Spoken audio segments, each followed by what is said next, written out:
ગારિયાધાર શહેરમાં મહીપરી લાઇનમાં ભંગાણ બાદ તાત્કાલિક રિપેર, પાણીની સમસ્યા ઉકેલાય।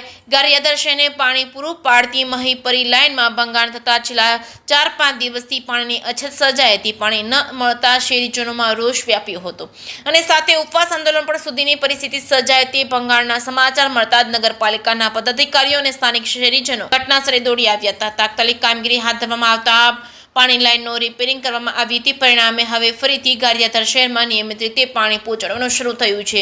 શહેરમાં પાણીની અવ્યવસ્થા દૂર થતા શહેરીજનોમાં રાહતનો શ્વાસ જોવા મળ્યો હતો। છતાં પણ 3 નંબર વોર્ડના સ્થાનિક મહિલાઓ દ્વારા હજુ સુધી પણ પાણી નથી મળ્યું। તેઓ વિરોધ સાથે પાણી છોડવાના વાલ પર પાસે દોડી આવ્યા હતા। જો કે નગરપાલિકાના પ્રમુખ પ્રતિનિધિ દ્વારા વોર્ડ નંબર 3માં ઘરે ઘરે જઈને તપાસ કરતા ટાંકાઓ પાણીના ભરેલા જોવા મળ્યા હતા। ત્યારે પાણીના નામે ગારિયાધાર શહેરમાં રાજકીય દાવપેચ રમાતો હોય તેવું લાગી રહ્યું છે। જો કે નગરપાલિકા દ્વારા પણ આશ્વાસન આપવામાં આવ્યું છે કે આવનારા સમયમાં આવી કોઈ મુશ્કેલી ન થાય તે માટે પૂરતી તકેદારી પણ રાખવામાં આવશે। જે કેસિંગ ગુજરાતી સાથે અશોક ચૌહાણ, ગારિયાધાર। નમસ્તે મિત્રો, આ છેલ્લા 4 દિવસથી તમે જોયું હશે કે વિરોધ પક્ષની પાર્ટી ખોટા જે તાયફા કરીને જે બાટલા ચડાવવાના છે, સુવાના છે ને એવા નાટક કરતી હતી। ત્યારે એ પરિસ્થિતિમાં તમે જોયું હોય, અમે વિડીયો પણ એના લાઈવ કરેલા હતા। જ્યારે એ લોકો તાયફા કરી રહ્યા હતા ત્યારે અમારા નગરપાલિકાના પ્રમુખ પ્રતિનિધિ અને અમારા નગરપાલિકાના સદસ્યશ્રીઓ, નગરપાલિકાની જે સ્ટાફ ટીમ છે એ અને જે અમને મદદમાં લાગ્યા છે એવા લોકો તે સમયે જે સ્થળે જે નુકસાની પામ્યું હતું, જે લાઇનમાં ભંગાણ થયું હતું, જે દામનગરથી ગારિયાધારને જે પાણી પૂરી પાડતી મહીપરી યોજનાની લાઇન છે જેમાં ભંગાણ થયું હતું, તો તે સમયે તે લોકો તે સ્થળ ઉપર લાઇન ઉપર હાજર રહીને રાતદી જોયા વગર કામ કરી રહ્યા હતા। અને પહેલાં લોકો તમે જોયું હશે કે તાયફા કરી રહ્યા હતા। અને આપણો એક સિદ્ધ મંત્ર છે, ખબર હોય તો, ઉદ્યમેન હિ સિદ્ધ્યંતે ન કાર્યાણીને મનોરથે સુપ્તસ્ય સિંહસ્ય ન પ્રવેશંતિ મુખે મૃગા।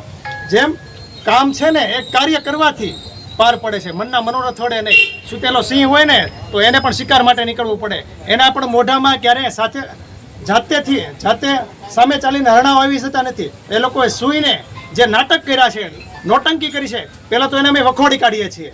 અને સાથોસાથ એવું કહેવા માગીએ છીએ કે આ 4 દિવસની મહેનત, જેમાં તમને કહું તો અમારી પહેલાં શરૂઆતના 2 દિવસમાં જે મોટર અને પેનલ જે હતી, જે દામનગરના સંપ પર એ ખોટવાયેલી હતી, તો એ રિપેર કરતા લાગ્યા।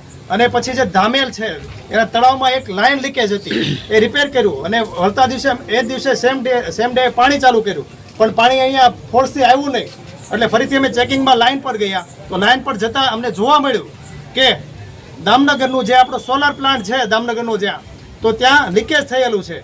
તો એ લીકેજ હતું એ બહાર કાઢી આપ્યું અને પછી એ રિપેરિંગ ચાલુ થયું અને આ લોકોના તાયફા ચાલુ થયા સાથોસાથ।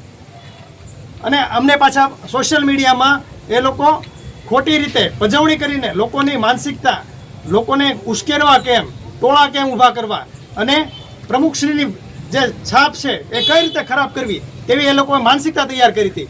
પણ હંમેશા કહેવાય છે ને કે સત્યનો વિજય થાય છે, તો સત્ય અમારી સાથે રહ્યું અને આજે આ જે પાણી હતું એનો પ્રશ્નનો ઉકેલ આવ્યો અને અત્યારે પાણી રેગ્યુલર રીતે ચાલુ થઈ ગયેલું છે। અને કાલથી નિયમિત પ્રમાણે પૂરા ગામમાં પાણીનો જથ્થો છે એ વિતરણ કરવામાં આવશે। સાથોસાથ જે લોકો અમારી સાથે જોડાયેલા હતા તે લોકોનો અમે દિલથી આભાર માનીએ છીએ। સાથોસાથ જે અધિકારીઓ છે નગરપાલિકાના, પીડીભાઈ છે, રમેશભાઈ છે અને બધા જે સાથે ટીમ જે નકાભાઈ છે, સૌ સાથેનો સ્ટાફ છે, તેવી જ રીતે પ્રતિકભાઈ સાન ખાખરાવાળાની ટીમ છે, તેવી જ રીતે નળ સે જલવાળાની ટીમ છે, એ લોકોએ અમને સંપૂર્ણ સાથ આપ્યો અને આ જે પરિસ્થિતિ નિર્માણ પામી હતી એમાંથી આજે બહાર નીકળ્યા છીએ।